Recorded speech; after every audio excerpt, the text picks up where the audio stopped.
How to fix please check your network connection problem in Azar app.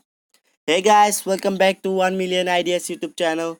In this video I will show you how to fix please check your network connection problem in Azar app. So guys, there are three types of settings. First one is make sure that your internet connection is on. Sometimes automatically the connection gets off, so make sure that your internet connection is on.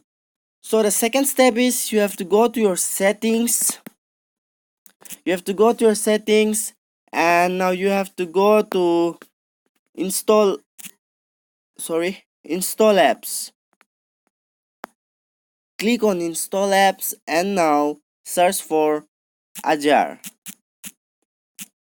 Here is it. So click on Azar and you can see the force stop button.